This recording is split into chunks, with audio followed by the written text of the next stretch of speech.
Hello, everybody, and welcome to the Tip of the Ice-Burgh podcast, your home for Pittsburgh Penguins news and analysis. You can find us on YouTube at Tip of the Ice-Burgh. Make sure that you like, share, subscribe, all that fun stuff. It really helps us out and lets us know that you're here to support us. Or you can find us anywhere you get your podcast from. Again, subscribe, follow, all that fun stuff. I'm your host, Nick Belsky, riding solo on today's episode of Tip of the Ice-Burgh, but we have plenty to discuss as we are 3 days into Pittsburgh Penguins training camp. A lot of storylines, a lot of news, a lot of realizations about what this team is right now, as well as what it could be going into the future. And we'll talk about all of that and more on today's episode. But before we do that, I was fortunate enough to make my way up to Cranberry and make my way to UPMC, Lemieux Sports Complex for a couple hours of practice on Saturday. And there were a couple takeaways that I had, and I just wanted to share those with you as we kick off the fourth episode of season 7 of the Tip of the Ice-Burgh. Like I mentioned, only there for a couple hours, so take it with a grain of salt, but there were a couple players that stood out to me. First and foremost, Tristan.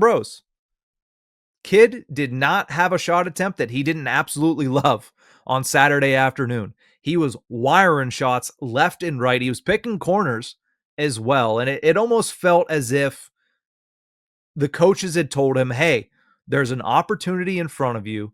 Take every shot that you can because your shot's one of your biggest assets. And if you want to make the roster, if you want to make your NHL debut, not just at some point this season, but quite possibly to start out this season in New York, just start shooting the puck. Now, again, I don't have inside information. I didn't talk to Dan Muse about that, but from the outside looking in, watching that practice, Tristan, more so than anybody else on the ice, was making sure that the second he got a lane, he got the puck on the net. And the kid has a wild wrist shot. So seeing him take advantage of those opportunities, seeing how much he was shooting the puck, it stood out to me. And like I said, I was talking with Hunter Hodes of the Locked On Penguins podcast and the Hockey News. I said, man, Tristan has not seen a shot attempt today that he didn't absolutely love. And he agreed with me. And it's really fun watching Bros just kind of settle in after that first professional season last year. Another takeaway that I had, and really let's meld two here. Two players that are, for all intents and purposes, rookies, look very much so like grizzled vets on Saturday. And that is Owen Pickering on the blue line and Ville Koivunen on the forward side of things. Both of them coming off of years where they had their first cup of coffee at the NHL level. And yet both of them on Saturday, well, they looked like veterans because a lot of these groups are made up of NHL caliber guys and they're made up of a lot of rookies. And sometimes, even if you've had NHL experience, you can kind of look like a rookie. You can kind of look closer that you're in the rookie side of things than you are in the veteran side of things. There was no question in my mind of what side Owen Pickering and Ville Koivunen looked like they belonged in. And it was the veteran side. Owen Pickering looks very comfortable, not just with the puck on his stick, but he just looks comfortable in general. It looks like the lessons he learned last year playing at the NHL level have carried over to this year's training camp. Now, is he going to be able to continue that over the entire 3-week camp? We'll have to wait and see. But on Saturday, Owen Pickering looked very good. And so too did Ville Koivunen. Now, part of that might be my final takeaway. Ville Koivunen was playing alongside somebody that just tends to stand out in general. And that was number 87, Sidney Crosby. And I know this is going to come as a surprise to absolutely nobody. Sidney Crosby is still very good at hockey. I know. Shocker. Right? But you need to say it. Whenever you go up and you watch it and you're saying what stood out, Sidney Crosby continues to be on a completely different level than everybody else around him. And it's year 21 for him. And that continues to be the case. Now, with that being said, while he is at a different level, Ville Koivunen looked pretty comfortable. It looked like it worked pretty well. It's only the third day of training camp, so we'll have to sit back and wait and see how everything else works. But those were my biggest takeaways from being up there on Saturday. I'm hoping to get up there for a couple more practices before the roster gets whittled down to 23 here in a couple of weeks. Now, there were a couple of other very big storylines for the Penguins in the first weekend of training camp, none bigger than one of the most important positions in the game, and that's goaltending. It's no secret that it has been a very rough couple of years for the Penguins when it comes to the goaltending position, whether that be Tristan Jarry and his multiple stints at the AHL level, whether that be some of the good and bad of Joel Blomqvist last year, or whether that be Alex Nedeljkovic and his ability to be a great backup, but not quite good enough to be an everyday starter in Pittsburgh for the Penguins. It's been a rough couple of years, and the Pens are looking to reverse that trend. They're looking for really anybody to step up and take command of the crease in Pittsburgh. And when the training camp roster came out, the one takeaway that I had just from seeing the names on the paper, and that's taking away Marc-Andre Fleury, who was on the roster, but we all know, not technically on the roster. It's still a very deep group. Now, there's a lot of questions with everybody in the Penguins organization at this position, but there's still a lot of talent, and there's a lot of promise for everyone on there, not just Sergei Murashov, who is the fan base's darling right now, but even Arturs Silovs, who I don't think enough people are giving credit for coming into this camp, and even Tristan Jarry. I know, it's almost a sin to say it, but Tristan Jarry still has some potential to go out there and be a good goaltender at the National Hockey League level. As much as it feels like that could be a long shot, it's still a possibility. Now, with this very deep group, the one thing we learned right off the bat from Kyle Dubas in his introductory press conference at camp was there's going to be a little bit of a goaltending competition going on over the next couple of weeks. Kyle, in the spring, you talked about the goaltending position and you wanted to see, just for lack of a better term, I guess, an open competition. With Alex leaving and Arturs arriving, has that plan changed at all? And how much so contractual obligations, i.e. who needs clear waivers, whatever, plays a role into that? I think it's just it's a simple swap out. And it's the same message as it was in April when we talked about it last. And we have two young goalies who have extremely high potential in Joel Blomqvist and Sergei Murashov. I think everyone has seen it at times, whether it's been in the American League or whether it's been up here, Joel's case. And we have Tristan and Arturs that are a little bit older, a little bit more advanced. Arturs has had the ultimate success at the minor league level, winning a championship and being the MVP.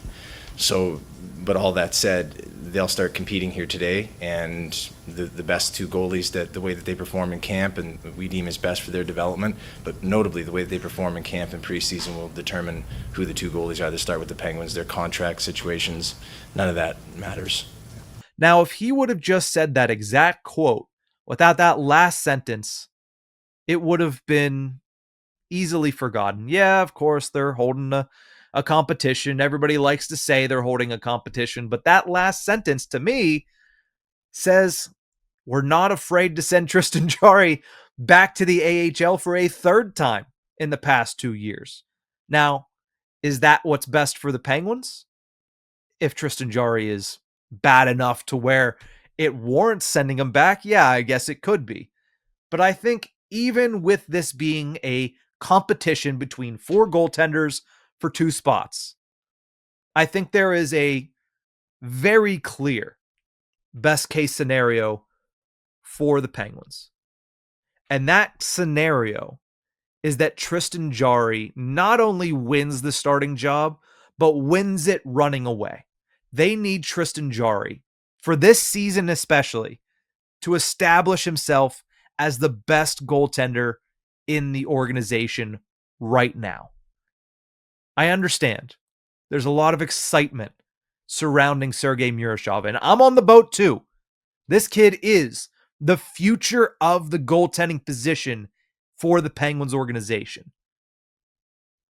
But the timing has to be right. You can't rush him into it just because he's exciting, he's new, and he's been very, very good.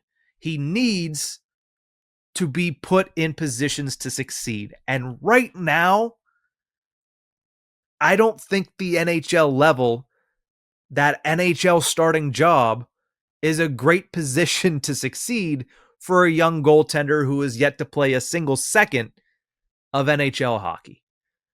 Not only has it been a rough couple of years for the Penguins goaltenders, it's been a very rough couple of years for the Penguins defense. It's a work in progress. There's been a lot of turnover once again this offseason. There's a lot of new names, whether it be Parker Wotherspoon, whether it be Connor Clifton, whether it be Alexander Alexiev, whether it be Matt Dumba. There's a lot of moving parts and a lot of changes that are going on that blue line. It doesn't feel like it is the best environment for a young goaltender to cut his teeth. Now, I know what some of you might be saying. Hey, same thing happened to Marc-Andre Fleury back in his rookie season, and guess what? He turned out all right. Second most wins of any goaltender ever. Yeah, he turned out all right. But with the Penguins in the situation they're in, the timing has to be right for when you're handing the keys over to Sergei Murashov. I understand what Kyle Dubas said. The contract situations, none of that matters. The best two goaltenders in camp will be the two goaltenders that stay up at the NHL level. But all I'm saying is this. The best case scenario for the Penguins is that the goaltender that they're paying this year and paying for the next 2 years needs to be the one that steps up. They need Tristan Jarry to step up and take command of this starting role, at the very least for the beginning of this season. The backup spot, it could go either way. It could go to Silovs, it could go to Blomqvist, and I think the Penguins would be in a decent position either way. But you need the goaltender that you're paying right now, the goaltender that you wouldn't be able to offload if you wanted to. We don't know if the Penguins are trying to trade Tristan Jarry, but what it feels like is that there's nobody that would take Jarry in the first place right now. He's a goaltender that has promise. He's a goaltender that has some pedigree, but a lot of that has gone out the window, especially when you consider he spent 2 stints at the American Hockey League level last season. So the best case scenario for the Pens, Jarry takes a hold of the job, and I'll just pick a name. Arturs Silovs proves to be a very solid backup option, and those two start this season at the NHL level. That way, Sergei Murashov and Joel Blomqvist can go down to the AHL, can continue to refine their craft, and once the team is in a better position, both at the forward side of things and the defensive side of things, then you can bring one or both potentially up. If it's not working with Jarry, hey, as Kyle Dubas kind of alluded to, you can send him back down through waivers, see what happens there. Or you can send Silovs down. It's not like the guy wasn't in the AHL last year. So I'm excited for Murashov too. Don't get me wrong. Like I said, the guy is the future of the position, and all reports out of training camp, coming from Hunter Hodes, coming from Kelsey Surmatz, who I already mentioned from the Hockey News, coming from Taylor Haas of DK Pittsburgh Sports, is Sergei Murashov is the real deal. These are more than positive when it comes to everything surrounding Murashov. The timing needs to be correct. And it feels a little too early to put any of that on Murashov's shoulders right out of camp in the next couple of weeks. We'll have to wait and see. And of course, Murashov and Blomqvist are the two goaltenders in the lineup tonight for the Pens preseason opener. So we'll see how it looks. Now, it's majority a prospect lineup, so it's kind of similar to what Murashov's going to see if he starts the year at the AHL level, but we'll see what he's able to do up in Montreal at the Bell Center. That is, in my opinion, probably the biggest news to come out of the first couple of days of camp. The second biggest news happens to revolve around one of the Penguins' biggest stars. There's been a lot of rumors about Evgeni Malkin throughout this summer. He's heading into the final year of his contract. He's 39 years old this season. So there's been a lot of rumors about his future. Could this be Evgeni Malkin's last ride? Could this be the last year before he rides off into the sunset and calls it a career? It's year 20, after all, for Evgeni Malkin. But a lot of those questions were answered on the first couple of days of training camp. First, it was Kyle Dubas at his introductory press conference saying that the Olympic break is a period that the potential contract extension talks could happen. Maybe just a couple months here to see what Evgeni Malkin looks like, to see how he's performing. And not only that, but as Malkin said a day later, how the team's performing at that point, what their future could be in the short term, and whether or not it makes sense for Evgeni Malkin to fit into those plans. This is what Malkin had to say after one of the first practices of the 2025-26 season. Quote, "It depends on how the season is going. If we play great, and I play great, and I feel confident and show my game, why not one more year? This season is huge for me, my team, myself. I'm still hungry." And I like that quote from Evgeni Malkin. And if you want the full comments, the full conversation with Evgeni Malkin and a bunch of local reporters, you can check out Josh Yohe's piece of The Athletic in the comment section below. There's a link to it, and you can read the entire conversation that Josh wrote about. I think this just makes too much sense. It really does, for the organization and for the player here. Whether it's Malkin, whether it's Crosby, whether it's Letang, even guys like Carlson or Brian Rust, they don't want to go out the way that it's been going. 3 straight playoff absences, that's no way to end a career. And if it goes bad this year, 4 straight, that's not a way to end a career. And in Malkin's case, a Hall of Fame career. But at the same time, is this year a little too early to hope for that last-ditch playoff run, even though it is Malkin's last year of his contract? Yeah, it might be. Never say never, but I think if you look at the team on paper, if you look at the expectations of the season, it is a long shot for the Penguins to not just make the playoffs, but to make noise in the playoffs as well. But if you look a little bit further into the future and you look at next season, maybe it's not. You'd be another year into this rebuild. The Pens have sufficiently tore it down at an organizational level. They have collected the most draft picks of any team over between last year's draft and the next couple. They have over $50 million, at least expected to, in salary cap space going into next season. They're in a position where, while no, I don't think anybody expects them to become the second coming of the last couple of years Florida Panthers in a year, they're in a position where next season, that's a lot more of a reality. So, yeah, this makes a lot of sense because it is this year a pivotal year for the team, for its rebuild, and for Evgeni Malkin. If you look at him specifically, when those contract negotiations were happening a couple of years ago, the big story was Evgeni Malkin wanted 4. He wanted 4 years. It wasn't 2 years that he wanted. It wasn't 3 years that he wanted. He wanted a 4-year contract. He wanted to play 4 more years. And when he made that signing the night before free agency all those years ago, what was the sentiment? Penguins forever. That happened to be 2 words that he mentioned once again this week at training camp. Penguins forever. So he wanted 4 years, and he got those 4 years. But a 5th was never guaranteed. And it still isn't. He has to fight for it, which is a wild thing to say about a first ballot Hall of Famer entering his 20th season in the NHL. And we've brought this up, this short 2-word phrase, to talk mostly about rookies or mostly about younger NHL players that are trying to prove that they belong either at this level or in this organization. It's a show me year for Evgeni Malkin. I know. Crazy that we're talking about it that way, but it's exactly what it is. It's a year for Gino to show the organization, to show the fan base, and most importantly, to show himself that he has more to give, that he has more to give the game, that he has more to give the organization, and that he has more to give his entire career. Not just this year, but quite possibly, as he said, why not 1 more year if I'm playing well, if the team is showing signs of life, showing signs that the arrow is now pointed in the upward direction instead of the downward direction that it's been pointing for the last couple of seasons.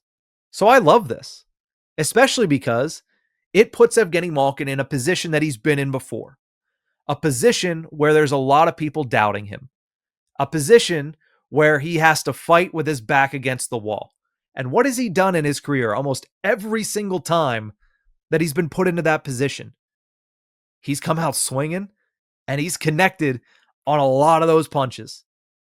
People talk about that contract extension. We talked about it a couple minutes ago. He wanted 4-year deal. Even when he signed the 4-year deal, a lot of people were saying, man, I know he took a pay cut, but 4 years, what does he have left? The guy can even play a full season. How many games is he even going to play? That was a huge thing. That was a huge reason that people were upset about him signing that contract, is because he wasn't able to stay healthy before it. Well, what does he do that following season? After everybody had talked about that, after everybody had started to doubt him a little bit, not only did he play in all 82 games, he scored 27 goals and he tallied 83 points. And now I understand in year 2 and year 3 of that contract, the numbers have dropped off, specifically last year. You put him in the similar position again that he was in year 1 of his contract. I understand he's a little bit older. I understand he once again is coming off a season where he was hampered by a couple injuries. But you put Evgeni Malkin in the corner. You tell him, hey, prove that you deserve to get another year added onto your contract, and you get another year to where you can play for this team into the rebuild. I'm going to bet on Evgeni Malkin every single time. I really am. It's a uncharacteristically show me year for Evgeni Malkin in year 20. The plan is set. We'll see how he plays. We'll see how the team plays. And we'll see around the Olympic break if these conversations start to kick up again. I know that's something I'm looking forward to, and something that a lot of Penguins fans are going to be keeping their eye on as well. Let's close off this episode talking a little bit about some unfortunate news, which is the injury bug is once again finding its way into the Pittsburgh Penguins locker room for the second straight preseason. Last year, Erik Karlsson missed a lot of the preseason, a lot of training camp due to an injury, so much so that we were questioning whether or not Harrison Brunick was going to start the season at the NHL level, maybe get a couple of games in as Erik Karlsson was trying to rehab from an injury. Well, Karlsson was able to come back and play in the opening game, but he wasn't the only one that was dealing with injury in 2024. Brian Rust missed the first couple of games, which opened the door for Rutger McGroarty to make his NHL debut in the first handful of games of last season. Well, 2025 is no different than 2024. Not only are there injuries, but there's injuries to fairly important names in this organization, starting with the guy that I mentioned right there at the tail end of 2024's injury list, Rutger McGroarty, missing the beginning of training camp with an upper body injury. According to Kyle Dubas, he is out indefinitely, which is just unfortunate news for the Penguins. We'll talk about that a little bit more after we get through this laundry list of injuries that the Penguins are dealing with right now. Noel Acciari was injured coming into the camp with a core muscle injury. He is expected to return to action by the end of the preseason, but closer to the end of the preseason. Kevin Hayes was healthy coming into camp, gets injured in the first practice of training camp, has an upper body injury, and will be evaluated in a month. Then there's a handful of prospects that are missing time and missing opportunities here at Penguins training camp, including Tanner Howe, who is still rehabbing his ACL injury from last year. Bill Zonin, who suffered an upper body injury, will be out around 4 weeks. And Peyton Kettles, who is also dealing with an upper body injury and will be out from 1 to 2 weeks. So might potentially get a short view of Peyton Kettles, probably not, but maybe at Penguins training camp this year. The 3 top ones are huge. Acciari and Hayes for obvious reasons. Both of them played extensive minutes for the Penguins last year, but their absence really does open up some opportunities for others. It's kind of similar to what happened with Brian Rust's injury last year.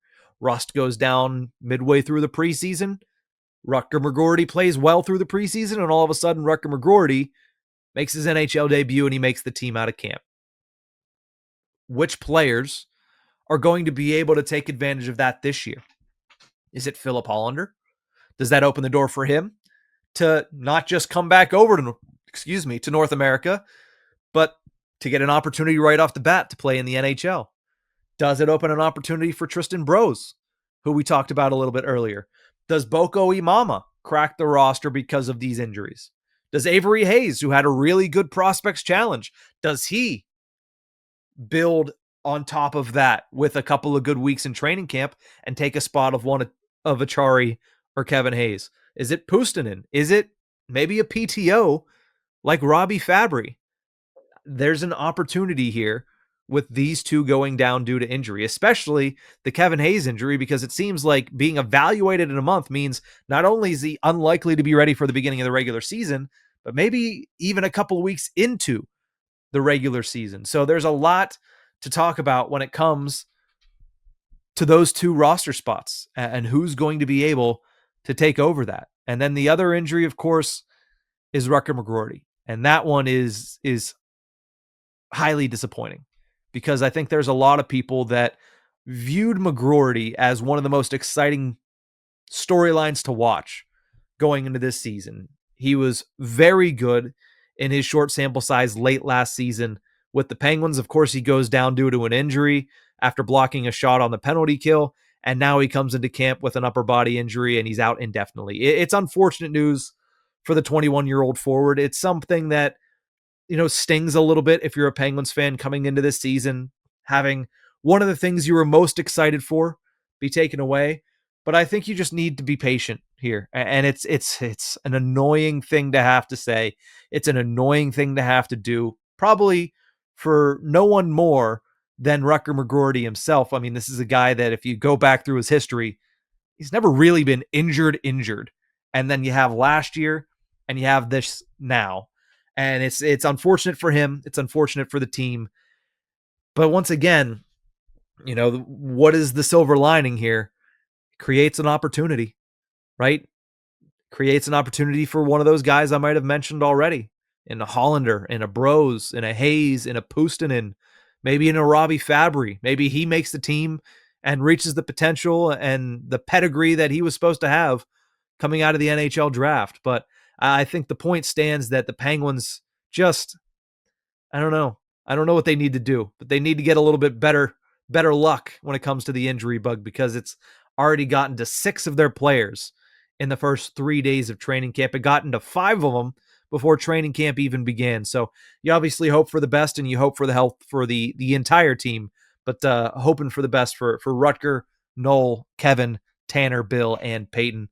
Hopefully these guys can get back on the ice and can show what they're worth here in the 2025 season. I'm excited to watch all of them play in this year. But that's going to do it for this episode of The Tip of the Ice-Burgh. Thank you guys so much for tuning into this one. Remember, you can find us on YouTube at Tip of the Ice-Burgh, or you can catch us anywhere you get your podcast from. We'll see you guys next time.